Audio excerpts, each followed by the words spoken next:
बिस्मिल्लाहिर्रहमानिर्रहीम, अस्सलाम वालेकुम। नाजरीन, आप देख रहे हैं प्रोग्राम खबर क्या है और मैं हूं आपकी मेज़बान फरजाना सिद्दीक।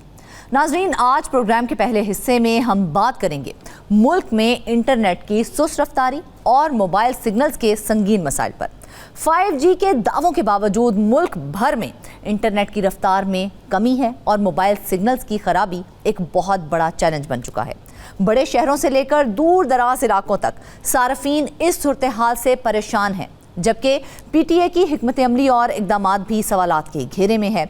इस पर मज़ीद तफसीलात बताने के लिए हमें ज्वाइन करेंगे नुमाइंदा ख़ुसूसी इस्लामाबाद रियाजुल हक। और प्रोग्राम के दूसरे हिस्से में हम बात करेंगे फैसलाबाद में FBR में सामने आने वाले एक बड़े मालियाती स्कैंडल पर, जिसमें ऑडिट रिपोर्ट ने बोगस कैश इनामात, कवायद की खिलाफ वर्जियों और करोड़ों रुपए की बेज़ाब्तियों का इंकशाफ किया है।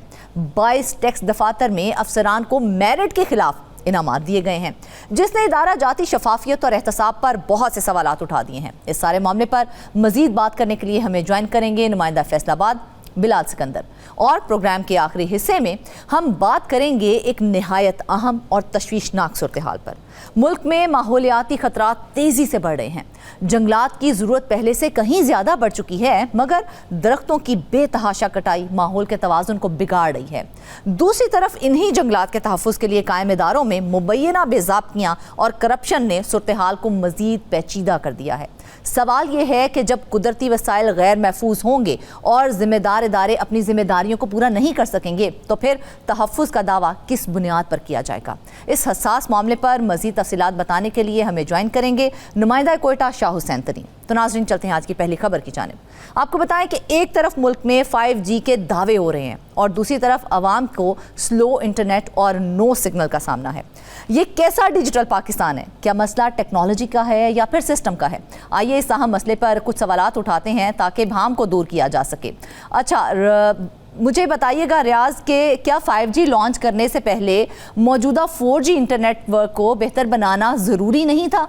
जी बहुत शुक्रिया फरजाना। ये इंतहाई अहम इशू है और इसको उठाने की एक बुनियादी वजह ये थी कि पिछले तकरीबन कुछ 4 महीने में पार्लियामेंट में जो स्टैंडिंग कमेटीज़ हैं, सेनेट की, नेशनल असम्बली, उसमें मुसलसल ये देखने में आया कि जो कमेटी मेंबर्स हैं सिंध, बलूचिस्तान, खैबर पख्तूनख्वा और इवन पंजाब के जो इवन बड़े बड़े शहर है, देहात तो दूर की बात है, वहाँ के जो MNAs हैं, रिप्रेजेंटेटिव्स हैं, MPAs की तो पंजाब में भी होती रहती है, लेकिन जो MNAs हैं और जो सेनेटर्स हैं, उनकी तरफ से एक मुस्तकिल गिला सामने आ रहा है। और 2 दिन पहले भी मीटिंग थी, उसमें भी जो है वो ये गिला था, और गिला था कि जनाब जो इंटरनेट की स्पीड है वो इंतहाई स्लो है। और उससे बड़ा मसला ये है, इंटरनेट तो इंटरनेट है, कि फ़ोन कॉल मिलाने के लिए जो फ़ोन के सिग्नल्स हैं वो भी अवेलेबल नहीं है। और एक बहुत बड़ा चैलेंज ये हो रहा है कि अभी भी एक जो बड़ा चैलेंज आ रहा है वो ये आ रहा है कि बुनियादी कॉल मिलाने के लिए जो एक मतलब आप फ़ोन उठाएं या किसी को कॉल करें, तो कई इलाकों में शहरों समेत देहात ऐसे इलाके हैं, बल्कि जो कस्बे बन चुके हैं, जो मतलब आधे जो है वो जो है शहरों के करीब पहुंच चुके हैं, लेकिन वहाँ भी मोबाइल के सिग्नल्स जो है वो वहाँ पे दस्तयाब नहीं होते। बल्कि एक कमेटी में सेनेटर जो पलवशा खान है, उन्होंने कहा कि वो सवाबी में उनका एक इलाका है उमराबाद, वहाँ पर उन्होंने किसी को बुलाना था, तो उनको बाकायदा तौर पे ठीक ठाक अंदर जाके जो है वो इलाके में जाना पड़ा और दरवाज़ा खटखटाना पड़ा, क्योंकि फ़ोन पे मुतल्लिका जो शख्स थे, स्टाफ थे, उनसे रब्ता नहीं हो पा रहा था। तो उन्होंने कहा कि ये अगर सवाबी में ये हाल है तो जो है वो बॉर्डर एरियाज़ में और बलूचिस्तान में और मुख्तलिफ इलाकों में इसकी क्या सूरत हाल होगी। और ये एक सेनेटर नहीं, इस तरह के कई ऐसे लोग हैं, मौलाना अताउर रहमान, मौलाना फजल रहमान के जो है वो भाई भी हैं और लकी मरवत के इलाके से ताल्लुक़ रखते हैं, वो कई मरतबा इस मामले को उठा चुके हैं। और दिलचस्प बात यह है कि जब पिछले दिनों इस एक कमेटी में ये बात हो रही थी, तो जो PTA के जो क्वालिटी और सर्विसेज को देखते हैं, तो उनके एक साहब आए हुए थे और उन्होंने कहा कि जी लकी मरवत में किसी किस्म का कोई बैन नहीं है सिग्नल्स पे और कोई इस तरह का मसला नहीं है। तो मौलाना ताउर रहमान ने उनको चैलेंज किया, उन्होंने कहा आप क्या बात कर रहे हैं, वहाँ पे मैं आपको नंबर देता हूँ, आप कॉल मिला लें, अगर आपकी बात हो गई तो आप जो कहेंगे मैं जुर्माना देने को तैयार हूँ। अच्छा। और कमेटी ने बाकायदा तौर पर यह कमिट किया कि अगली जो कमेटी है वो हम जॉइंट कमेटी रखेंगे कम्युनिकेशंस की और जो ये IT की है, और ये बाकायदा रखेंगे और इस पर जो है वो कोशिश करेंगे कि की मरवत और इन इलाकों में जाया जाए, वहाँ पे बाकायदा तौर पे इन चीज़ों को देखा जाए। तो ये एक संजीदा मामला है। 194 मिलियन जो है वो मोबाइल यूज़र्स हैं पाकिस्तान में, यानी 19 करोड़ के करीब, और उससे कुछ कम जो है वो इंटरनेट यूज़र्स हैं। तो आप जो है वो उनको तकलीफ़ दे रहे हैं। मेरे पास इस वक्त एक डॉक्यूमेंट मौजूद है जो कमेटी में पेश किया गया था, और उसमें बलूचिस्तान के कुछ इलाकों की तफसीलात हैं, और तकरीबन 8-10 सफ़ात हैं ये, और वहाँ पे बात हो रही है कि कब है कि 3G 4G प्रोजेक्ट्स, एक तरफ आपने 5G लॉन्च कर दिया है और अभी भी बहुत से इलाकों में आप 3G की बात कर रहे हैं, और बात कर रहे हैं कि किन किन इलाकों में 3G कंप्लीट हो चुका है, किन किन इलाकों में 4G कंप्लीट हो चुका है। चीन जो है वो 6G पे काम कंप्लीट कर चुका है, 7G पे काम जो है वो शुरू कर चुका है पूरे चीन में, और हम यहाँ पे अभी तक जो है 5G तो बड़े शहरों में लॉन्च हो चुका है। बल्कि उस कमेटी में बात हो रही थी, पूछा गया चेयरमैन PTA से भी, जनाब बताएं वो क्या बना 5G का, तो सारे हंस पड़े। जब यहाँ पर बिजली जाती है तो हमारे मोबाइल टावर्स ही बंद हो जाते हैं कि हमें जीरो सिग्नल्स मिलते हैं, तो क्या हमारे पास कोई एनर्जी बैकअप का कोई सिस्टम मौजूद नहीं है? बिल्कुल फरजाना, ये एक दूसरा बहुत अहम मसला है कि जो ही बिजली जाती है तो हम देखते हैं कि इंटरनेट की स्पीड तो इंटरनेट की स्पीड है, मोबाइल के सिग्नल्स ही अचानक गायब हो जाते हैं। तो मुझे बताएं, एक तरफ हम कहते हैं कि हमने एशिया का टाइगर बनना है इंटरनेट में, और हमने जो है इनोवेशन और डिजिटल इनोवेशन की तरफ जाना है, डिजिटल रेवोल्यूशन की तरफ जाना है। दूसरी तरफ यह हाल है कि हमारे मोबाइल टावर्स बिजली के जाते ही चले जाते हैं। तो कई कमेटीज़ में ये भी डिस्कस हुआ है कि जो मोबाइल टावर्स होते हैं उनके जो जनरेटर होते हैं वो ज़्यादा डीजल इंजन पे चलते हैं, तो उनको डीजल इंजन क्यों नहीं प्रोवाइड किया जाता? तो कहा जाता है कि जनाब वो 5-6 टावर्स होते हैं, उनके लिए एक राइडर सा होता है, वो सिक्योरिटी करता है, और वो एक टावर से दूसरे टावर और तीसरे टावर जाता है, और वो चौकीदारी किस्म की करता है। अब पता नहीं सारा दिन वो घूमता है या वो दिन में एक चक्कर लगा के बैठ जाता है। बहरहाल वो जो तेल है, डीजल है, वो चोरी हो जाता है। जब चोरी हो जाता है तो वो अवेलेबल नहीं होता। लेकिन जब वो एक टावर से दूसरे टावर पे जाएगा तो उसका ख्याल कौन करेगा कि वो पहले वाले टावर से जब होके चला जाएगा तो वहां पर तो डीजल चोरी होना ही है। बिल्कुल ऐसे ही है। फिर एक जो कमेटी के रुकन है मौलाना अताउर रहमान, जो बहुत ज़्यादा गुस्से में थे, उन्होंने कहा ये पता लगाने की ज़रूरत है क्या डीजल जो है वो इन जनरेटर्स तक पहुंच भी पाता है कि नहीं, कि कुछ जगहों पे ये भी तलात आ रही है कि डीजल बारो बारी जो है वो बिक जाता है, उसका सौदा हो जाता है, वहाँ तक पहुँच ही नहीं पाता जा पाता। और कहा यह जाता है कि जनाब ये तो इलाका जो है वो शोरश ज़्यादा इलाका है, यहाँ पर मसाइल हैं, यहाँ पर चोरियाँ बहुत ज़्यादा हैं, तो मकामी लोग जो इस चीज़ से तंग हैं, जिनको इंटरनेट चाहिए, जिनको स्पीड चाहिए, जिनको सिग्नल चाहिए, वो क्यों ये सारा कुछ चोरी करेंगे? तो बहरहाल ये एक बड़ी अजीब व गरीब सूरत हाल है। और इस पे चेयरमैन PTA ने जवाब दिया, मोबाइल टावर से डीजल चोरी हो जाता है तो फिर उसकी सिक्योरिटी के लिए कोई और ठोस मैकेनिज्म क्यों नहीं बनाया जा रहा? क्योंकि मामला तो बहुत पहले से ये सामने आ रहा है। चेयरमैन PTA ने इसका जवाब दिया कि अब हमने ये फैसला किया है, और फैसला ये किया है कि आइंदा से जितने भी मोबाइल टावर्स होंगे उसको बाकायदा तौर पे सोलराइज किया जाएगा। यानी सोलर पैनल्स उसके ऊपर लगाए जाएंगे, तो जो ही बिजली गई या नहीं गई तो उसके ऊपर जो सोलर पैनल्स हैं वो पावर करेंगे वहाँ पे। बल्कि उन्होंने एक मिसाल भी दी कि वो सोलर पैनल चोरी नहीं होंगे। अभी मैं ये बताने वाला था कि उन्होंने कहा कि अपने आबाई इलाके में खैबर पख्तूनख्वा में मैं गया तो वहाँ पे इसी तरह सिग्नल्स का और इंटरनेट का इशू था, तो मैंने उनको कहा कि जनाब आप यहाँ पे सोलर पैनल और बैटरीज क्यों नहीं लगा लेते? जब बैटरीज वहाँ पे लगा दी गई, बैकअप बैटरीज, तो सूरत हाल बेहतर हुई। फिर अगली दफ़ा मैं जो दोबारा गया तो फिर वही मसला था, तो मैंने उनको बुला के पूछा कि भाई, मैं खुद कहते हैं वहाँ गया टावर पर, तो मैंने पूछा तो कहते हैं जी वो पुरानी बैटरीज लगी हुई है, जो दूसरी बैटरीज थी वो कुछ चुरा के ले गया। तो अब ये इतनी 2026 में इतनी मजे का खेज बातें हैं ये सारी कि हम ये डिस्कस कर रहे हैं कि मोबाइल के जो है वो डीजल चोरी हो रहा है, मोबाइल टावर्स के जो बैटरीज हैं वो चोरी हो रही है, सोलर पैनल्स नहीं लग पा रहे। तो अब बहरहाल PTA का चेयरमैन का ये कहना था कि हमने हिदायत दी है कि जितने भी मोबाइल टावर्स हैं मुल्क भर में, सोलर पैनल उनके लिए जो है वो लाजिम और मलजूम होगा। जो टावर है वो सोलर पैनल नहीं लगाएगा उनके लिए जो है ये एक चैलेंज होगा और उनके लिए जुर्माना किया जो पर पहुंच गई है। हम 5G को मेंटेन नहीं कर पा रहे हैं। टेलीकॉम कंपनीज अपनी इंफ्रास्ट्रक्चर मेंटेनेंस पर सही तवज्जो क्यों नहीं देते हैं? भाई आपने अवाम को एक सहूलत देनी है, अवाम आपको पैसे अदा कर रहे हैं, तो फिर आप इस चीज़ को कम से कम मेंटेन क्यों नहीं कर पा रहे हैं? फिर ऐसा है कि इन कंपनीज का फोकस हम ये कहें कि सिर्फ मुनाफे पर है, वो मुनाफा लेती हैं और काम नहीं करती हैं। बिल्कुल फरजाना, आपने ये मुनाफे वाली बात की तो ये इनको बहुत बुरी लगती है।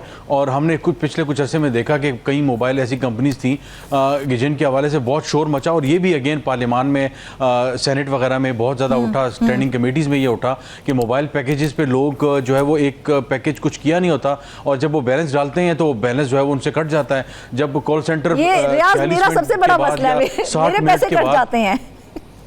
जी, ये बिल्कुल ये हर एक का मसला है। तो पहले तो आप कॉल सेंटर जब कॉल करते हैं तो 60 मिनट बाद या हो सकता है कि 1.5 घंटे बाद आपका कॉल सेंटर राब्ता जो है वो होता है, क्योंकि आप 42वें या 46वें नंबर पे मुंतज़िर होते हैं। खैर आपने भी जिद पकड़ी और आपने कॉल मिला दी कॉल सेंटर, और आपको 1.5 घंटे बाद जब आपकी कॉल मिल गई तो आपको कहते हैं आपका फलां पैकेज था, आप कहते हैं वो पैकेज तो मैंने ख़त्म करवाया हुआ था। वो कहते हैं जी नहीं, वो रमज़ान ट्यून्स थी वो आपने करवाई हुई थी। तो बहरहाल ये बड़ी अजीब व गरीब किस्म की आपको वजाहतें दी जाती हैं। इस पर PTA ने कुछ जो है वो एक्शन लेने की जो है वो कंपनी को बताया भी है। कंपनी ने कुछ वजाहत भी पेश की है कि हम तो मुल्क में जो ब्रॉडबैंड है और इंटरनेट है उसकी बेहतरी के लिए, और जो IT का इनकलाब आ रहा है उसकी बेहतरी के लिए कोशिशें कर रहे हैं, और हमें आप बदनाम करने की कोशिशें कर रहे हैं। तो खुदा इस तरह के काम ना करें। लेकिन पता नहीं इनकलाब आ रहा है कि नहीं आ रहा, लेकिन आपकी वाली बात है उनका मुनाफा जो है वो बेहतर से बेहतर होता जा रहा है। और जो लेकिन इंटरनेट की स्पीड और क्वालिटी है वो 2G और 3G और 4G के दरमियान चल रही है। इस्लामाबाद जैसे शहर में भी अगर आप किसी इमारत की बेसमेंट की जानिब से ढेरों ऐलानात किए जाते हैं, क्या उनका किरदार सिर्फ ऐलानात तक ही महदूद रह गया है, या फिर वाकई कोई वो रेगुलेटरी अथॉरिटी के तौर पर काम कर भी रहे हैं? देखिए फरजाना, इसमें कई चीज़ें रेगुलेटरी अथॉरिटी के तौर पे किसी हद तक वो काम कर सकते हैं, लेकिन बहुत ज़्यादा भी वो नहीं कर सकते, क्योंकि प्राइवेट कंपनीज़ हैं। और हमारे यहाँ पहले ही बहुत ज़्यादा जो FDI कह लें या इन्वेस्टमेंट का जो मामला है, जो इंटरनेशनल कंपनीज़ हैं उसके हवाले से एक बड़ा चैलेंज ये आ रहा है कि मतलब कहा जाता है कि जो उनको हरासा ना किया जाए, वो मुल्क के अंदर जो है वो सरमाएकारी ला रहे हैं, तो उनको बहुत ज़्यादा प्रोटेक्ट किया जाता है, पैम्पर किया जाता है। लेकिन एक बड़ा चैलेंज ये भी आ रहा है कि बहुत सी जो कंपनीज़ हैं, जो मोबाइल कंपनीज़ हैं, वो जो माइक्रोवेव जो टेक्नोलॉजी है उसको इस्तेमाल कर रही है दूर दराज के इलाकों में। फाइबर जो ऑप्टिक जो टेक्नोलॉजी होती है उसके बजाय, उसकी वजह उसका नुकसान क्या होता है? फाइबर जो है वो आपको ज़मीन में एक देर पार लंबा काम है, आपको खुदाई करनी पड़ती है, और आपको फिजिकली वो केबल जो है वो पहुंचानी पड़ती है। उसी केबल की बात कर रहा हूँ जो इंटरनेट की केबल है, जिसको जो है बाद वक़्त हम देखते हैं सुनते हैं कि जी इंटरनेट स्लो हो गया, आ गई। इसी तरह आपको फाइबर पूरे मुल्क में, शहरों में, देहातों में फैलानी पड़ेगी ये केबल। लेकिन ये माइक्रोवेव उस पे जाते हैं तो वो सिग्नल्स हैं, जाहिर है उसमें कई इश्यूज आ जाते हैं बारिश में और दूसरी जगहों पे। फाइबर का ये फायदा है, आपकी स्पीड, आपकी कनेक्टिविटी बहुत अच्छी रहती है।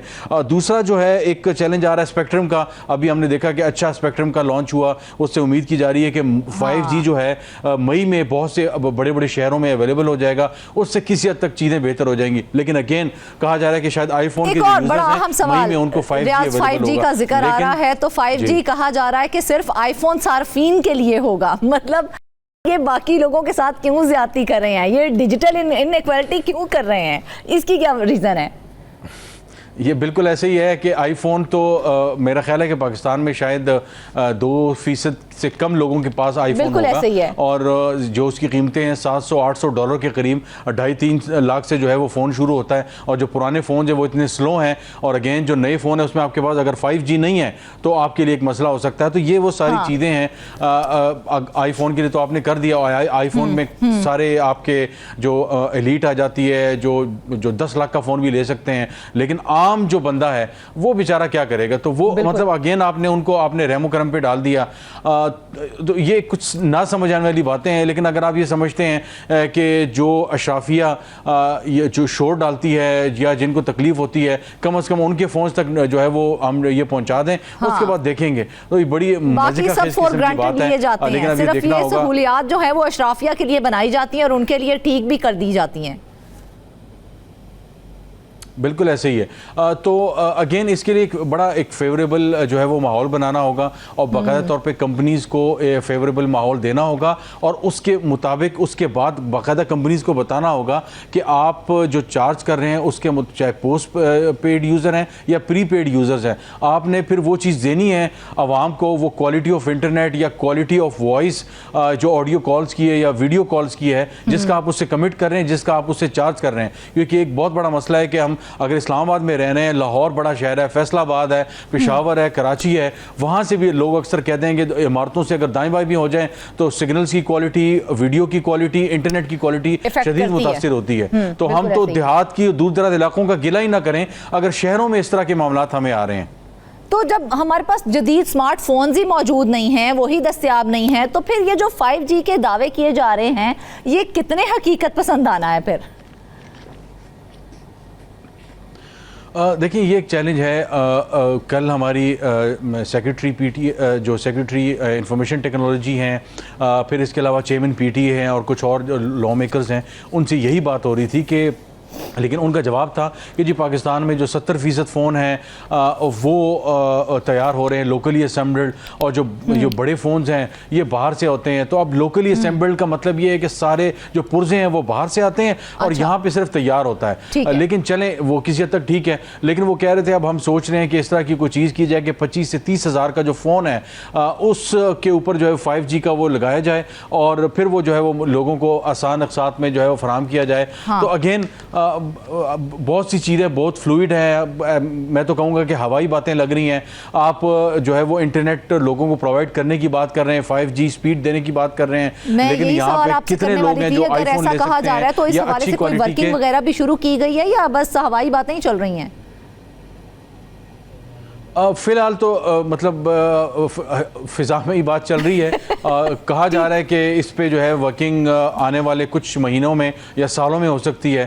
तो यहाँ पे हर दूसरे दिन नई AI और रोबोटिक टेक्नोलॉजी आ रही है और यहाँ जो है सिर्फ इस वक्त जो है वो गुड विल पे बात चल रही है कि हमारा ये ख्याल है अगर इस तरह हो जाए और फ़लाने का ये ख्याल है इस तरह हो जाए, तो बहुत ज़्यादा हमें संजीदगी इस मामले में नज़र नहीं आती। हम देखते हैं कि शिजा फातिमा हो गए या कुछ और लोग हो गए, उनकी हमें विल नज़र आती है, लेकिन उसके लिए कितनी फंडिंग दरकार है, इसके लिए क्या कुछ करना होगा, क्योंकि इसके लिए मतलब AI हो गया या डेटा सेंटर्स की क़याम हो गया, ये सारी चीज़ें हो गई। आपने बिल्कुल सही बात कही है, वो तो विलफुल दिखाई देते हैं क्योंकि सेनेट की जानिब से, कायमा कमेटियों की जानिब से मुसलसल क्वेश्चनिंग की जा रही है। PTA उसका कभी भी कोई वाज़ेह जवाब नहीं दे पाता है। तो आपके ख्याल में ये कितना सीरियस इशू है? नहीं देखें, सीरियस इशू तो है। पाकिस्तान में करोड़ों लोगों की ज़िंदगियों से फ़ोन जो है वो जुड़ा हुआ है और मैंने आपसे कुछ देर पहले आपको कुछ फिगर्स बताए थे, मैं दोबारा भी बता देता हूँ कि जो एक्टिव फ़ोन यूज़र्स हैं वो 19 करोड़ के करीब हैं और इसी तरह इन 19 करोड़ में तकरीबन 11 करोड़ के करीब वो लोग हैं, यानी 45.6% लोग पाकिस्तान में इंटरनेट यूज़ करते हैं। आप 45 का मतलब ये अब आधा पाकिस्तान समझ लें, आधा पाकिस्तान है और इसमें तकरीबन 20 से 30% ऐसे लोग हैं जो इंटरनेशनली जो है वो फ्रीलांसिंग करते हैं, एंटरप्रेन्योर्स हैं, पूरी दुनिया में काम करते हैं, प्रोजेक्ट्स वो देते हैं, लेते हैं और सर्विसेज प्रोवाइड करते हैं। और इसको इस चीज़ को माना है हमारे वज़रा ने, हमारे IT के एक्सपोर्टर्स इंपोर्टर्स ने कि यहाँ पे एंटरप्रेन्योरशिप में पाकिस्तान दुनिया के टॉप 10 ममालिक में आता है कि यहाँ पे लोग बैठ के पूरी दुनिया में जो है वो अमेरिका, यूरोप समेत ऑस्ट्रेलिया को सर्विसेज देते हैं, वहाँ की कंपनीज़ के लिए सॉफ्टवेयर बनाना, ऐप्स बनाना। लेकिन अगर आप यहाँ पे इंटरनेट की रफ्तार, आपके मोबाइल की रफ्तार की क्वालिटी ये होगी तो वो फिर ज़ाहिर है भारत की तरफ जाएंगे, वो सिंगापुर की तरफ जाएंगे। हमारे यहाँ पे कम कीमत पे अगर आप अच्छी क्वालिटी की सर्विसेज पूरी दुनिया में दे रहे हैं, अब मुल्क के अंदर डॉलर्स भी आ रहे हैं, तो क्यों आप लोगों को फैसिलिटेट नहीं करते, अच्छी चीज़ें लाएं। बिल्कुल रियाज, देखा जाए तो बहुत बहुत काबिल ज़हन हमारे पाकिस्तान के अंदर मौजूद हैं जो अगर प्रॉपर तरीके से जिनको यूटिलाइज किया जाए ना तो पाकिस्तान को उससे बहुत ज़्यादा बेनिफिट हो सकता है। हमने देखा है कि देहात हों और या फिर छोटे शहर हों, उनमें सिग्नल्स नहीं होते हैं, हालांकि बहुत काबिल बच्चे हमारे वहाँ पर बैठे हैं जो बाहर के मुल्कों के साथ प्रोजेक्ट्स बना रहे हैं, उनको प्रोजेक्ट्स बना के दे रहे हैं। तो ये जो डिवीजन है अर्बन और रूरल, मतलब इसको किस तरह से जस्टिफाई किया जाएगा? देखिए फरजाना, ये देहात में बहुत ही शदीद मसला है ये, और जो शहरों में होते हैं लोग ज़ाहिर है ज़्यादा जो है वो लिटरेसी रेट ज़्यादा है, यूनिवर्सिटीज़ वहाँ पे मौजूद हैं और आगही ज़ाहिर है बहुत ज़्यादा होती है शहरों में, लेन देन के मामलात ज़्यादा होते हैं, बैंकिंग सेक्टर, हर चीज़ इंटरनेट से आप सब जानते हैं, हम सब जानते हैं कि जुड़ा हुआ है। तो वहाँ पर लोगों की शिकायत होती हैं, लोग आगे अप्रोच करते हैं, मुतल्लिका हुकाम से बात करते हैं और सवालात उठते हैं, तो वहाँ पर निस्बत नस्बतन किसी हद तक चीज़ों को जो है वो अरेंज कर लिया जाता है। लेकिन जैसा आपने कहा, देहात में ये एक बहुत बड़ा चैलेंज है। खैबर पख्तूनख्वा हो गया, बलूचिस्तान, पंजाब, इसी तरह सिंध के दूर दराज देहात इलाकों में अच्छी क्वालिटी का काम कर रहे हैं। अगर आप उनके साथ ये जुल्म रवा रख रहे हैं, ये बहुत बड़ी ज्यादती है। और फिर उसके बाद ये गिला करना कि जनाब ये ब्रेन ड्रेन हो रहा है, काबिल लोग इस मुल्क से जा रहे हैं, लोग पाकिस्तान छोड़ के। बरकरार रखना हुकूमत की तरजीहात में शामिल नहीं है? देखिए, हुकूमत की तरजीहात बात समझ नहीं आती कि कुछ लोगों की अगर बात की जाए तो वो बड़े संजीदा नज़र आते हैं, लेकिन बहुत से लोग यहाँ पे गैर संजीदा नज़र आते हैं। यानी हुकूमत के कुछ इकदाम की बात की जाए तो जो 5G सिक्योरिटी गाइडलाइंस है, हमने देखा उस पर उन्होंने बड़ा अच्छा काम किया। फिर डिजिटल नेशन पाकिस्तान एक्ट उन्होंने जो है वो तारीफ़ करवाया। फिर नेशनल AI पॉलिसी है, फिर AI पॉलिसी को मज़ीद रिफाइन किया जा रहा है और उसकी बहुत सी चीज़ें आ रही हैं। हमने देखा कि पाकिस्तान डिजिटल अथॉरिटी बनाई गई, उसके हवाले से भी काम हमारे सामने है। और सैटेलाइट सर्विसेज पे बात हो रहा है, चीन के साथ सैटेलाइट बाहर भेजने की बात हो रही है। तो ये वो सारी चीजें जो बताती हैं कि हमारी दुआ है कि ये रिफॉर्म जो है वो बेहतरी की जाना है। नाज़रीन, बात सीधी है कि तेज इंटरनेट जो है वो आज की बुनियादी ज़रूरत है, कोई लग्जरी नहीं है। अगर सिस्टम की खामियां दूर ना की गई तो 5G भी सिर्फ एक नारा बनकर रह जाएगा। अब देखना यह है कि मुतल्लिका इदारे अमली इकदाम करते हैं या फिर आवाम को इसी तरह से मसाइल का सामना रहेगा। वापस आएंगे एक ब्रेक के बाद। वेलकम बैक नाजरीन। आज प्रोग्राम के इस हिस्से में हम बात करेंगे एक ऐसे सीरियस स्कैंडल की जिसने FBI के अंदरूनी निज़ाम पर बहुत बड़े सवालात उठा दिए हैं। करोड़ों रुपए के बोगस कैश रिवॉर्ड्स की तकसीम। क्या ये सिर्फ नेग्लिजेंस है या फिर एक मुनज़्ज़म मिसमैनेजमेंट है? इस पूरी सूरत हाल के ऊपर बात करने के लिए हमारे साथ हैं नुमाइंदा फैसलाबाद बिलाल सिकंदर। बिलाल, सबसे पहले ये बताएं कि ऐसे कौन से कारनामे थे जिनको बेस बनाकर इतने ज़्यादा इनामात से नवाजा गया उनको? जी बिल्कुल, ये बड़ा सीरियस इशू है जिस पे FBI की ना सिर्फ कारकर्दगी बल्कि उन अफसरान और मुलाजमीन की जो परफॉर्मेंस है जिसकी बिना पर उनको कैश रिवॉर्ड दिए जाते हैं उस पर भी बड़े ही संगीन सवालिया निशान जो हैं वो उठाए गए हैं। ऑडिटर जनरल ऑफ पाकिस्तान की रिपोर्ट में इसमें कहा गया है कि जो तकरीबन FBI हेडक्वार्टर समेत 22 के करीब जो फील्ड ऑफिस हैं वहाँ पर 40 के करीब ऐसी केसेस जो हैं वो डिडक्ट हुए हैं जिसमें बोगस कैश रिवॉर्ड जो हैं वो अफसरान को दिए गए। इसमें FBR के मुलाजमीन भी शामिल हैं, इसमें कस्टम के अफसरान जो हैं वो भी शामिल हैं। इसका तरीक़ाकार बेसिकली ये होता है कि जो कस्टम के ऑफिसर्स हैं, क्योंकि वो स्मगलिंग का माल जो है वो ज़्यादातर पकड़ते हैं जिस पर ड्यूटी टैक्सेस जो हैं वो चोरी किए गए होते हैं, तो उनकी जो भी मुखबर होते हैं, जो उसकी जो चीज़ें जो हैं वो FBR अफसरान को और कस्टम अफसरान को बताते हैं। जो भी उसकी मुखबरी करता है तो उसके लिए बाकायदा तौर पर एक कैश रिवॉर्ड ना सिर्फ इन्फॉर्मर के लिए रखा जाता है बल्कि जो कस्टम के अफसरान होते हैं, जो मुलाजिम होते हैं, उनके लिए भी वो जो टोटल रकम होती है उसमें से कुछ हिस्सा पोर्शन जो होता है वो उन अफसरान और मुलाजमीन और इन्फॉर्मर को भी दिया जाता है। लेकिन इसमें एक बड़ी हैरत वाली बात हुई है कि वो केसेस जिनका सिरे से कुछ लेना देना ही नहीं था, उन केसेस में मुलाजमीन को, अफसरान को और मुखबिर जो हैं उनको, जो इन्फॉर्मर हैं उनको तकरीबन 48 करोड़ के करीब जो हैं बोगस कैश रिवॉर्ड्स जो हैं वो जारी किए गए हैं। और ये तमाम तर रिवॉर्ड सिर्फ इस्लामाबाद, लाहौर, मुल्तान की हद तक, फैसलाबाद की हद तक नहीं है बल्कि 22 के करीब ऐसे कस्टम्स और FBR के दफातर हैं जहाँ पर ये केसेस डिडक्ट हुए हैं। जबकि FBR की बड़ी एक वाज़ेह किस्म की रूल्स एंड रेगुलेशंस हैं जिनमें ये कहा गया है कि कैश रिवॉर्ड सिर्फ उन मुलाजमीन, उन अफसरान को दिए जाएंगे जो एक्स्ट्रा ऑर्डनरी अपनी परफॉर्मेंसेस देंगे, जो टैक्स के हवाले से बड़ी ही उनकी गैर मामूली किस्म की जो है उसमें कारकर्दगी होगी, टैक्स चोरी पकड़ने के हवाले से उनके बड़े अच्छे इक़दाम होंगे। इसके अलावा जो ड्यूटी जितने भी कस्टम्स के हवाले से जो चोरी की गई होगी उसके हवाले से उनकी बड़ी गैर मामूली परफॉर्मेंस होगी, तो उन अफसरान को कैश रिवॉर्ड दिए जाएंगे। लेकिन बिलाल, यहाँ पर तो हमें किसी किस्म की कोई कारकर्दगी दिखाई ही नहीं दी है। हमें तो सिर्फ जो दिखाई दिया है वो ये दिखाई दिया है कि मनपसंद अफसरान पर नवाजिशात की गई हैं। तो क्या हम ये मान लें कि परफॉर्मेंस बेस्ड रिवॉर्ड सिस्टम जो है वो मुकम्मल तौर पर फेल हो चुका है? बिल्कुल इसी तरह से है। और आप इसमें ये चीज़ भी देखें कि जो अफसरान FBI के, कस्टम के, जो सही एक्चुअल में अच्छा काम कर रहे हैं, उनकी कितनी ज़्यादा हौसला शिकनी हुई होगी कि उनको इसमें कंसीडर नहीं किया गया, बल्कि उन अफसरान और मुलाजमीन को कंसीडर किया गया है जिनका इससे कोई लेना देना ही नहीं था। और इसमें एक दिलचस्प बात ये भी सामने आई है कि उन अफसरान की जानिब से FBI को शिकायत की गई हैं कि आपने हमें इसमें कंसीडर नहीं किया, जबकि हमने इसमें बड़ा एक्स्ट्रा ऑर्डिनरी काम किया है। हमने इसमें जो टैक्स ब्रॉडनिंग के हवाले से, जो कि इस वक्त FBI का सबसे अहम इशू है कि टैक्स की बेस जो है उसको बढ़ाया जाए, टैक्स गुजारों की तादाद को बढ़ाया जाए।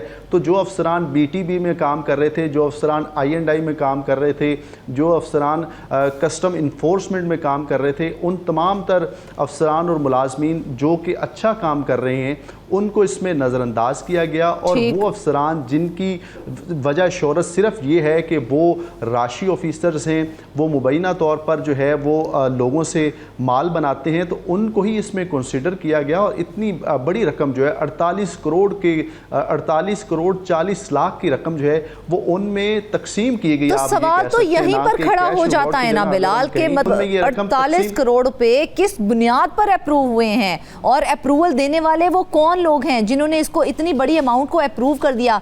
क्योंकि ये सिर्फ क्लैरिकल मिस्टेक तो हो नहीं सकती है ना। तो क्या हम ये समझें कि ये एक प्रॉपर प्लांटेड मैनिपुलेशन किया गया है? बिल्कुल, ये बड़ा अच्छा सवाल है आपका। ये वाकई ही इस तरह से हुआ है कि इसमें बड़े सीरियस किस्म के क्वेश्चन मार्क है कि आखिर इतनी अमाउंट जो है उसको किसी ना किसी ने तो सैंक्शन किया है। ऊपर जो अफसरान बैठे हुए हैं उन्होंने इसकी बाकायदा तौर पर अप्रूवल दी है। उनकी अप्रूवल के बगैर किस तरह से हो सकता है कि तकरीबन 22 के करीब जो फील्ड ऑफिस हैं वहाँ पर 40 केसेस इस तरह के सामने आ जाने कि उनमें इस तरह के ऑफिसर्स जो हैं जिनकी कोई गैर मामूली परफॉर्मेंस नहीं है, उनको इतनी बड़ा अवार्ड दे जाना। और ख़ास तौर पे जो कस्टम है, कस्टम में तो ये चीज़ें देखी जाती हैं कि जब एक एक कंसाइनमेंट पकड़ी जाती है तो वो एक एक कंसाइनमेंट जो है वो करोड़ों अरबों रुपए की होती है, क्योंकि वह तमाम तर माल जो होता है वो स्मगल शुदा होता है, उसकी बाकायदा तौर पर डॉक्यूमेंटेशन नहीं होती है, और वो माल फिर जो मुख्तलिफ जो कस्टम के ऑफिस हैं वहाँ पर रखा जाता है। और जब उसकी सीज़र, जिसको कस्टम ऑफिस की ज़ुबान में कहते हैं, जो कि हम अगर सादा ज़बान में कहें तो FIR जो है, जब उसकी वो सीज़र काटते हैं तो उस पर बाकायदा तौर पर बताते हैं कि इन्फॉर्मर ने हमें ये इसकी डिटेल दी थी, इसमें ये ऑफिसर शामिल थे जिन्होंने कार्रवाई की है, हमने इतने करोड़, हमने इतने अरब का माल जो है वो इसमें पकड़ा है, तो इस पर इतना कैश रिवॉर्ड जो है वो इन्फॉर्मर को जाएगा, इतना कैश रिवॉर्ड जो है वो फ़लाँ ऑफिसर जो इसमें शामिल थे उनको जाएगा। और इसकी बाकायदा तौर पर एक रिपोर्ट बनाकर ऊपर ऑफिसर्स जो बैठे होते हैं, आला हुकाम जो होते हैं, जो कस्टम कलेक्टरेट में चीफ कलेक्टर बैठे होते हैं, या इससे ऊपर जो FBR के अफसरान जो उनको देख रहे होते हैं, उनको भिजवाई जाती है। और बाकायदा इसकी एक अप्रूवल का प्रोसीजर होता है जिसको बाकायदा तौर पर अडॉप्ट किया जाता है, और उसके बाद उनमें ये तमाम तर फंड्स जो हैं, जो कैश रिवॉर्ड हैं, इसके बाकायदा सर्टिफिकेट भी जो है वो जारी किए जाते हैं कि इन अफसरान की जानिब से बड़ी गैर मामूली परफॉर्मेंसेस दी गई हैं, जिसकी बिना पर इनको ये तमाम तर रिवॉर्ड दिए गए हैं। लेकिन ये बड़ी ही हैरानकुन चीज़ है कि इस तमाम तर प्रोसीजर को एक साइड पर रख दिया गया, और उसको जो अफसरान जिन्होंने इसमें कोई अपनी एक्स्ट्रा ऑर्डिनरी परफॉर्मेंसेस नहीं दी हैं उनको 48 करोड़ रुपए उसमें जो है वो डिस्ट्रीब्यूट कर दिए गए। लेकिन बिलाल, सोचने वाली बात तो यही है ना कि अगर ये बड़े ही FBR जैसे इदारे में भी मेरिट को यूं नज़रअंदाज किया जाएगा तो फिर इदारे की क्रेडिबिलिटी क्या रह जाएगी? मतलब इसमें तो कोई अकाउंटेबिलिटी मैकेनिज्म ही दिखाई नहीं दे रहा है।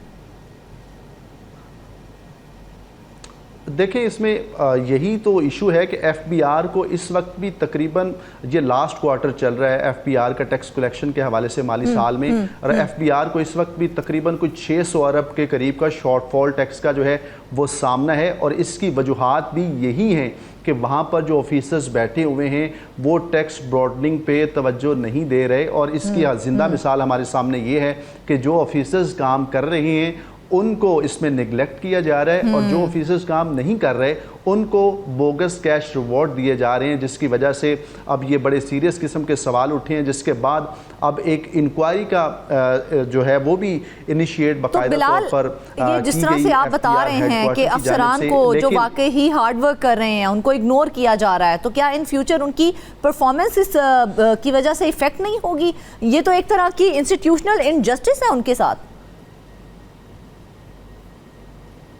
बिल्कुल इसी तरह से है, और ये नाइंसाफ़ी के ख़िलाफ़ अफसरान की जानिब से मुतअद्दिद दरख्वास्तें जो हैं वो FBR हेडक्वार्टर को और जो उनके मुतलका जितने भी दफातर हैं, जो उनके चीफ़ कमिश्नर्स हैं या जो कस्टम कलेक्टरेट हैं, उनको बाकायदा तौर पर तहरीरी दरख्वास्तें जो हैं वो दी गई हैं। उनको बताया गया है कि हमने ये काम किए हैं, हमने यहाँ पर अपनी बड़ी एक्स्ट्राऑर्डिनरी परफॉर्मेंसेस दी हैं, उसकी बिना पर हमारा कैश रिवॉर्ड बनता है, लेकिन उनको इसमें बाकायदा तौर पर नज़रअंदाज किया गया। और इससे ज़्यादा हौसला शिकनी क्या हो सकती है कि एक बंदा बड़ा ही अच्छा काम कर रहा है और एक बंदा सिफर काम कर रहा है। हाँ। जब दोनों की जो परफॉर्मेंस की बारी आए तो एक बंदे को कैश रिवॉर्ड से नवाज दिया जाए और दूसरे को बिल्कुल नज़रअंदाज कर दिया जाए, तो जो बंदा अच्छा काम कर रहा है उसकी हौसला शिकनी ऑब्वियसली होती है। इसमें जो फ्यूचर की उनकी जितनी भी अपने इदारे के साथ कमिटमेंट्स हैं वो बड़ी डिस्टर्ब होंगी, वो अपना काम उस तरह से नहीं कर पाएंगे जिस तरह से वो माजी में करते आए हैं, और फ्यूचर उनका जो है वो इस हवाले से बड़ा डिस्टर्ब होगा।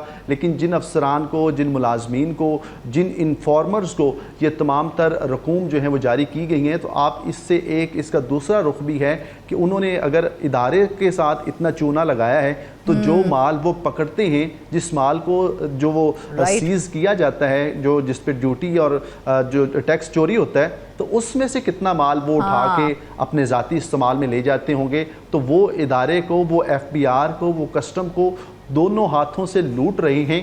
और इन जैसे ऑफिसर्स के ख़िलाफ़, इन ऐसे मुलाजमीन के ख़िलाफ़, ऐसे इन्फॉर्मर्स के ख़िलाफ़ कस्टम की जानिब से, FBR की जानिब से बड़ी ही अफसोस के साथ कहना पड़ रहा है कि किसी किस्म की कोई कार्रवाई जो है वो अमल में नहीं लाई जाती। और यही इसकी एक लेकिन अब तो मामला खुल के सामने आ गया ना, अब तो हमने इसको हाईलाइट भी कर दिया है बिलाल, तो क्या उन अफसरान के खिलाफ अब भी कोई स्ट्रिक्ट एक्शन नहीं लिया जाएगा या फिर थोड़ी बहुत इंक्वायरी की जाएगी और बात खत्म हो जाएगी?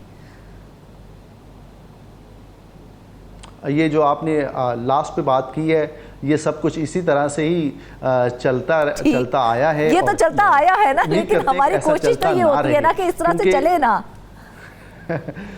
हम यही मैं कह रहा हूँ कि हम ये दुआ करते हैं कि आगे ऐसा ना चले, क्योंकि अब FBR की जानिब से जब ये ऑडिटर जनरल ऑफ पाकिस्तान की जानिब से ये मामला जो है इसको हाईलाइट किया गया है, तो इस पर बाकायदा तौर पर FBR की जानिब से एक ऑडिट कमेटी जो है वो तश्कील दी गई है जो तमाम तर इशू को इंक्वायर करेगी। इसमें इब्तदाई तौर पर मुल्तान, लाहौर और इस्लामाबाद की हद तक जो है वो इंक्वायरी बाकायदा तौर पर इनिशिएट की गई है। इसमें देखा जा रहा है, उसमें बाकायदा तौर पर एक FBR की जानिब से कहा गया है कि इसमें आप हमें बताएं कि कितने केसेस हैं जिनमें बाकायदा तौर पर कैश रिवॉर्ड जो है वो दिया गया है, कितने ऐसे केसेस हैं जिनमें कैश रिवॉर्ड जो है वो ड्यू है, किस किस बुनियाद पर, किन परफॉर्मेंसेस की बुनियाद पर जो है वो कैश रिवार्ड जो है वो अफसरान को दिया गया। उनकी अहलियत के हवाले से तमाम तर लिस्टें जो हैं वो मांगी गई हैं। एक लंबा चौड़ा जो है वो आप कह सकते हैं कि उनकी डिटेल मुरतब करने का कहा गया है कि हमें तमाम तर रिकॉर्ड जो है वो प्रोवाइड किया जाए और उस रिकॉर्ड की बुनियाद पर फिर देखा जाएगा कि जिन अफसरान को ये बात तो क्रिस्टल क्लियर है ना बिलाल के इस स्कैंडल के अंदर सीनियर ऑफिसर्स भी शामिल हैं, तो क्या हम एक्सपेक्टेशंस रखें कि वो जो सीनियर ऑफिसर्स इसके अंदर शामिल हैं उनके नाम भी सामने आएंगे, या फिर ऐसा ही होगा कि ये सारा जो बोझ है वो लोअर स्टाफ के डाल दिया जाएगा और खुद बरियो जिम्मा हो जाएंगे ये लोग?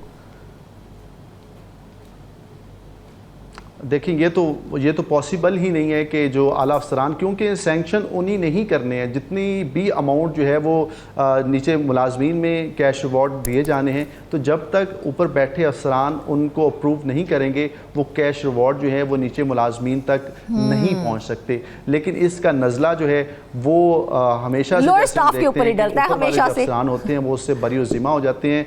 इसमें बिल्कुल लोअर स्टाफ जो है जिसमें इन्फोर्समेंट इंस्पेक्टर हो गए, इन्फॉर्मर हो गए या दूसरा जो स्टाफ है उस पर आएगा। लेकिन इसका जो मेन जो हम इसमें कह रहे हैं कल्प्रिट जो होगा वो ऊपर बैठे अफसरान हैं, क्योंकि उनकी मिली भगत के बगैर ऐसा पॉसिबल ही नहीं है कि एक फ़ेक किस्म की सीज़र बनाई जाए, उसमें फ़ेक किस्म के इन्फॉर्मर जो हैं वो ऐड किए जाएँ, उसमें फ़ेक किस्म के कस्टम इन्फोर्समेंट इंस्पेक्टर ऐड किए जाएं और फिर उनको बताया जाए कि हमने इतने करोड़ इतने अरब का माल जो है वो पकड़ा है, तो इस पर हमें इतने करोड़ का कैश रिवॉर्ड हमारा बनता है, तो वो हमें दिया जाए। बिलाल, एक आखिरी सवाल और सबसे बड़ा सवाल ही यहाँ पर ये है, क्या टैक्स पेयर का पैसा वाकई ही महफूज है? क्योंकि वो टैक्स पे कर रहा है, वो पैसे दे रहा है, लेकिन यहाँ पर तो हमें ऐसा लग रहा है कि सिस्टम में कहीं ना कहीं ऐसा कोई सीरियस लूप होल जरूर मौजूद है जो टैक्स पेयर का पैसा कहीं और जा रहा है। बिल्कुल इसी तरह से है, और ये आप इसकी एक एग्जांपल देख लें कि जहाँ पर भी कस्टम इन्फोर्समेंट की जानिब से किसी को रोका जाता है, तो अगर उसको रोक लिया गया है तो उसके पास अगर डॉक्यूमेंटेशन हो भी तो ये तो पॉसिबल ही नहीं है कि वो उसी तरह से डॉक्यूमेंट्स दिखा के वो वहाँ से आराम सुकून से चला जाए, क्योंकि उसको कुछ ना कुछ ले देकर ही वहाँ से जाना पड़ता है, क्योंकि ये डिपार्टमेंट्स जो हैं ये इनका कुलिया है, ये इनका तरीक़ाकार है। लेकिन हम फिर भी ये उम्मीद करते हैं कि जो टैक्स पेयर का पैसा है, जो उनके कीमती रकूम होती हैं, वो लाखों करोड़ों अरबों रुपए में जो FBI के पास जाती हैं, वो उसकी बंदर बांट इस तरह से ना हो, और जो अफसरान दोनों हाथों से बिल्कुल बिलाल ऐसे ही है। ये मामला इतना सीधा नहीं है जितना दिखाई दे रहा है। नाज़रीन, ये जो तमाम सवालात हमने उठाए हैं ये सिर्फ एक खबर तक ही महदूद नहीं है, बल्कि पूरे निज़ाम की क्रेडिबिलिटी का ये मामला है। अगर आज भी क्लियर और स्ट्रॉन्ग एक्शन ना लिया गया तो कल ऐसे स्कैंडल्स दोबारा भी सामने आ सकते हैं। अब फैसला इदारों के हाथ में है कि वो रिफॉर्म करेंगे या फिर खामोशी इख्तियार करेंगे। वापस आएंगे ब्रेक के बाद। वेलकम बैक नाज़रीन, आपको बताएं कि कोयटा से सामने आने वाला ये सीरियस स्कैंडल सिर्फ करप्शन की एक खबर नहीं है, बल्कि एक पूरे सिस्टम फेलियर की कहानी लग रहा है। करोड़ों रुपए के तरक्याती मंसूबे कागजों में तो मुकम्मल हैं, मगर ज़मीन पर नामुकम्मल हैं, और अब एंटी करप्शन की जानिब से कार्रवाई भी की जा रही है। सवाल ये है कि ये सब कैसे होता रहा। इस पूरी सूरत हाल के ऊपर बात करने के लिए हमें जो है नुमाइंदा कोयटा शाह हुसैन तरीन ने। शाह हुसैन तरीन, सबसे पहले तो ये बताइए कि डिपार्टमेंट कोई भी हो उसमें फाइनेंशियल कंट्रोल सिस्टम मौजूद होता है, लेकिन ये जो सूरत हाल हमारे सामने आई है, तो क्या हम ये मान लें कि ये सिस्टम फॉरेस्ट डिपार्टमेंट में मुकम्मल तौर पर डेड हो चुका है? फरजाना, बात यह है कि महकमा जंगलात जो बलूचिस्तान में है, बलूचिस्तान एक वसी रकबे पर मुश्तमिल एक सूबा है, तो यहाँ पे पहले से ही मुल्क के जो बाकी सूबे हैं उनके उसके मुकाबले में यहाँ पे जंगलात का रेशो बहुत कम है।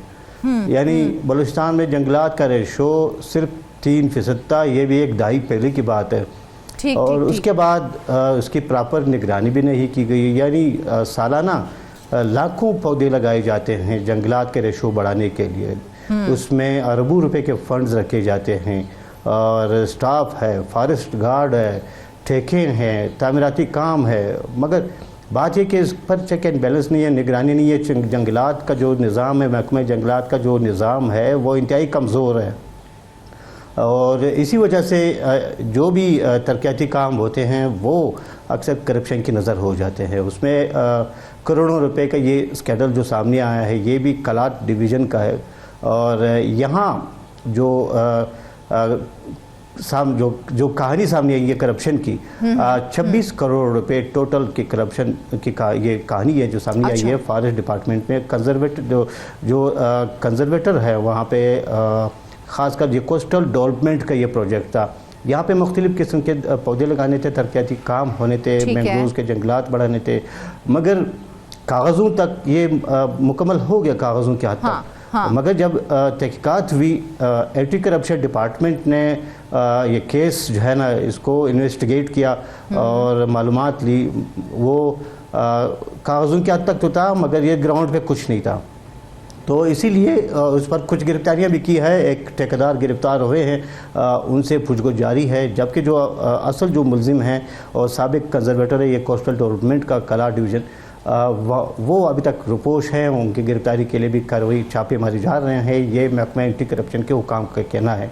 तो बात यह कि ये सिर्फ एक डिस्ट्रिक्ट कलात का मामला नहीं है, बलूचिस्तान में हर जो डिस्ट्रिक्ट है जहाँ पे जंगलात मौजूद है उनकी ना हिफाजत हो रही है, ना निगरानी हो रही है, और ना ही उनकी नशोनुमा के लिए मुनासिब इक़दाम किए जा रहे हैं।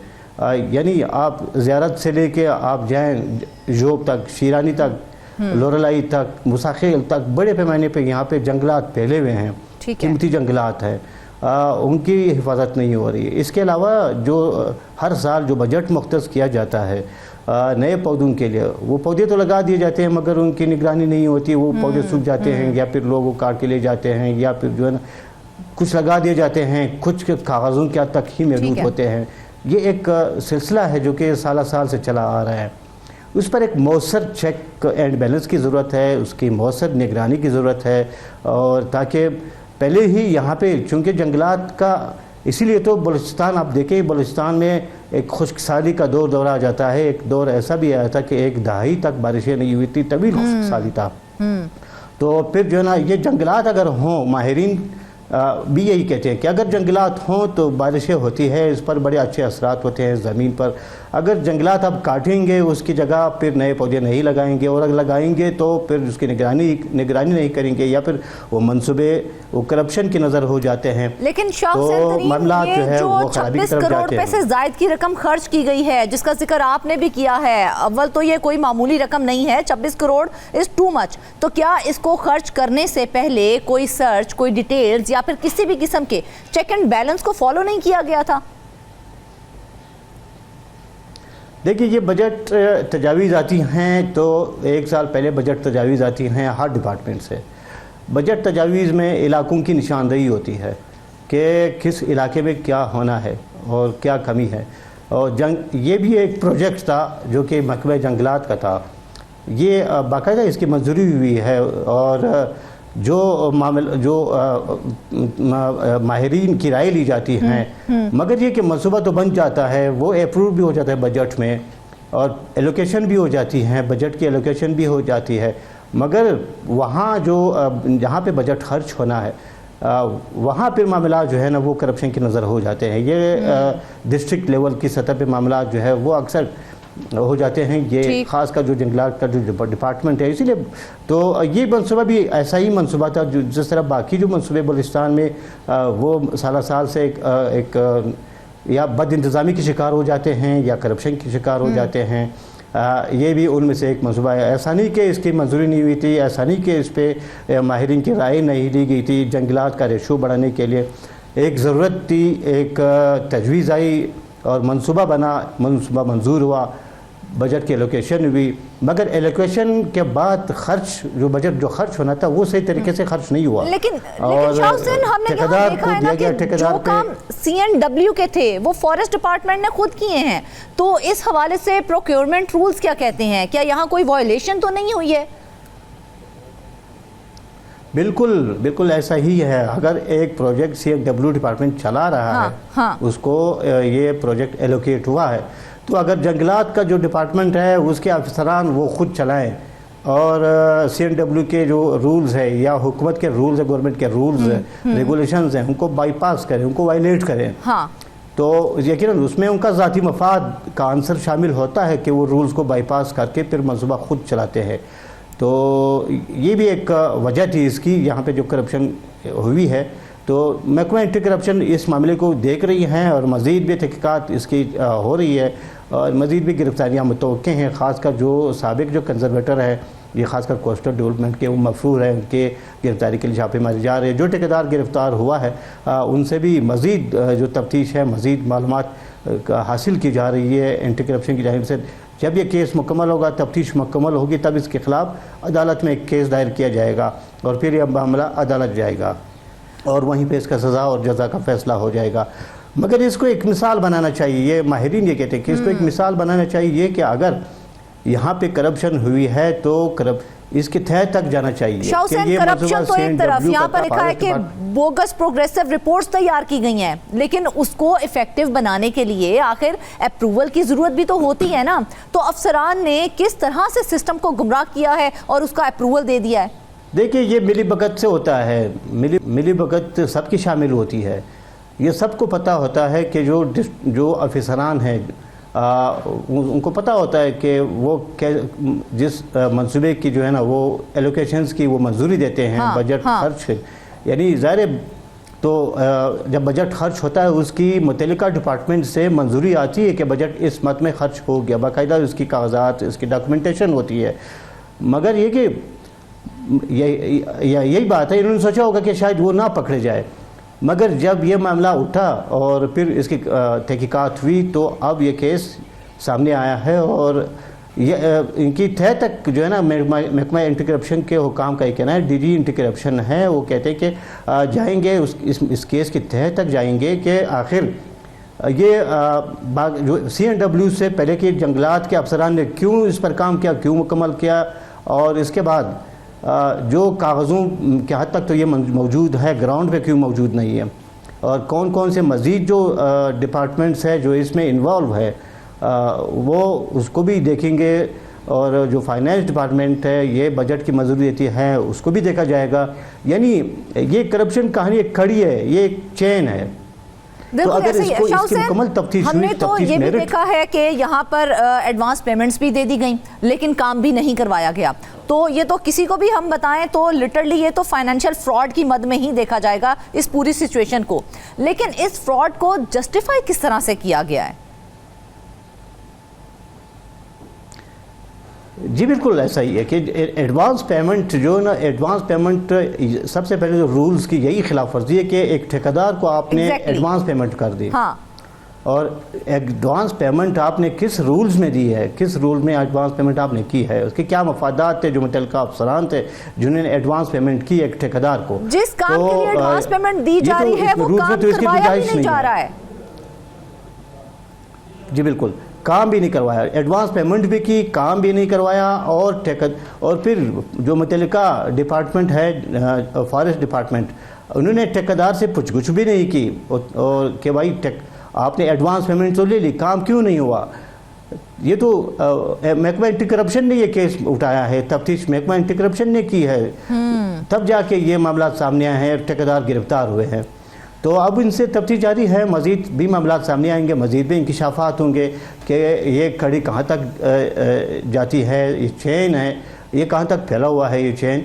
तो इसमें यकीनन हुकूमत को संजीदगी से इसका नोटिस लेना चाहिए और माहिरीन का ये कहना है कि को अगर देखा जाए ना शाह हुसैन, तो हमने देखा है कि नाकिस मटेरियल इस्तेमाल किया गया है, मंसूबे ताहाल नामुकम्मल हैं, लेकिन सवाल ये है कि क्वालिटी कंट्रोल मैकेनिज्म कहाँ था, वो क्यों इसको फॉलो नहीं कर रहा था, क्यों नहीं देख रहा था, या फिर हम ये कहें कि सिर्फ कागजी कार्रवाई थी जो शो कर दी गई थी, उसके बाद किसी ने कुछ नहीं पूछा इस हवाले से। देखिए इस पे जो क्वालिटी कंट्रोल का जो मामला है, एक यकीनन इसमें कोई शक नहीं, ये यहाँ पे एक फुकदान है इसका। ये सिर्फ जंगलात का नहीं है डिपार्टमेंट, जो ये हर डिपार्टमेंट में है। ख़ुद CNW का आप ले लें, मुख्तलिफ जो तरक्याती काम CNW के चल रहे हैं उस पर भी कोई क्वालिटी कंट्रोल सिस्टम नहीं है। और डिपार्टमेंट की तरफ से एक लेटर जारी होता है, गवर्नमेंट को एक लेटर जारी होता है कि क्वालिटी कंट्रोल चेक किया गया और सब ओके हैं, तो सब ओके पे जाके गवर्नमेंट यकीन कर लेती है।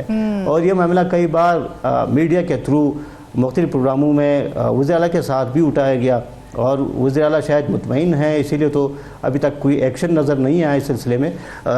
तो क्वालिटी कंट्रोल का एक बाकायदा लेटर जारी होता है गवर्नमेंट को, सब ओके हैं, काम ठीक हुआ है, रूल्स रेगुलेशंस के मुताबिक हुआ है, मटेरियल का सही इस्तेमाल हुआ है और मेरिट पे हुआ है, ये ओके एक रिपोर्ट तो जारी कर दी जाती है। मगर ग्राउंड रियलिटीज़ कुछ और होती है कि आप जाके देखें जो नाकिस मटेरियल इस्तेमाल होता है, जो काम होता है, वो फिर जो है ना जो मुद्दत है वो अपने मुकर्रर मुद्दत से पहले ही वो मनसूबा वो मिट्टी में मिल जाता है। बिल्कुल ऐसे ही। यानी अगर बारिश होती है, अगर एक सड़क बनती है, पुल तामीर होता है, तो वो बारिश, मामूली बारिश से वो जो है ना उकड़ जाता है।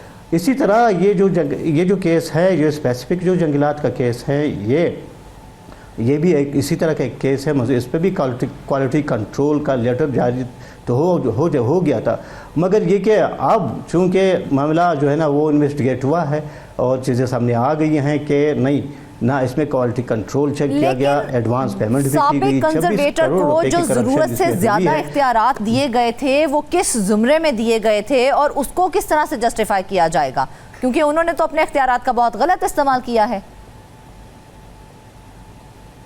जी बिल्कुल, आप तो ये जवाबदेही जो है ना महकमा एंटी करप्शन इनसे करेगी कि आपको इख्तियारात किस मद में आपको सौंपे गए थे, जो आप जो रूल्स, जो डिपार्टमेंट के रूल्स है, उन रूल्स को क्यों फॉलो नहीं किया गया। गवर्नमेंट के रूल्स हैं, CNW के रूल्स हैं, उनको क्यों फॉलो नहीं किया गया? ये सारे सवाल तो महकमा एंटी करप्शन अपनी तफ्तीश के दौरान मुतल्लिका अफसरान मुतल्लिका डिपार्टमेंट से करेगी, तभी जाके कोई एक सामने एक मामला सामने होगा। जस्टिफिकेशन उन्होंने देना है, जंगलात के डिपार्टमेंट ने जस्टिफिकेशन देना है कि आया ये किस तरह ये रूल्स जो है ना ये इख्तियारात इस्तेमाल किए गए हैं। अगर एक मनसूबा CNW को अलॉट हुआ था, उन्होंने मुकम्मल इस पर काम करना था, तो जंगलात के डिपार्टमेंट ने क्यों किया? ये जस्टिफिकेशन तो जंगलात के डिपार्टमेंट ने देना है। और महकमा एंटी करप्शन का यही कहना है कि ये मामला अब सामने आएंगे, और जब सामने आएंगे तभी जाके एक रिपोर्ट बनेगी कि इसमें क्या वायलेशन, मज़ीद क्या वायलेशन हुई है। इन 26 करोड़ रुपए की करप्शन के पीछे आया सिर्फ एक साबिक जो कंजर्वेटर है जंगलात का वो है, या कुछ और भी बाअसर क़ुव्वतें हैं, या कुछ और भी बाअसर अफराद हैं? शाह हुसैन, सबसे ज़रूरी सवाल, तो ठीक है, मामला सामने आ चुका है, कार्रवाई भी हो रही है, लेकिन मरकज़ी मुल्ज़िम ताहाल मफरूर है, तो क्या लॉ इन्फोर्समेंट सिस्टम इतना वीक है? क्या ये उनकी कारकर्दगी पर सवालिया निशान नहीं है कि अभी तक उसको पकड़ा नहीं जा सका? देखिए, उसमें अक्सर इसी तरह होता है, जो करप्शन के जो केसेस होते हैं, बड़े केसेस, करप्शन के जो बड़े केसेस होते हैं, जो मरकज़ी मुल्ज़िम हैं वो यकीनन इसका असर रसूख काफ़ी फैला हुआ होता है। तो इसीलिए ये अभी तक रुपोश है, मरकज़ी मुल्ज़िम गिरफ़्तार नहीं हुए, और इसके लिए छापे मारे जा रहे हैं महकमा एंटी करप्शन की तरफ से। और महकमा एंटी करप्शन जो है वो जो दिगर जो मुतल्लिका जो इदारे हैं वो उनसे भी मदद हासिल कर रही है, और शायद वो मौजूद ना हो यहाँ पे बलूचिस्तान में, वो रुपोश हो मुल्क के दिगर इलाकों में, तो इसीलिए जो है ना अगर वो यहाँ बलूचिस्तान में हुए तो बिल्कुल मरकज़ी मुल्ज़िम को देखा जाए तो पकड़ने की कोशिश की जा रही है, इन्वेस्टिगेशन की जा रही है, लेकिन हम उम्मीद करते हैं कि उसके अंदर भी ट्रांसपेरेंसी लाई जाएगी। नाज़रीन, ये मामला सिर्फ एक महकमे तक ही महदूद नहीं है, बल्कि पूरे गवर्नमेंट सिस्टम का इम्तिहान है। अगर अब भी सख्त और वाज़ेह एक्शन ना लिया गया तो ऐसे स्कैंडल्स का सिलसिला रुकेगा नहीं। इसके साथ ही आज के प्रोग्राम से बस इतना ही। ढेर सारी दुआओं में याद रखिएगा। इजाज़त दीजिए, अल्लाह हाफ़िज़।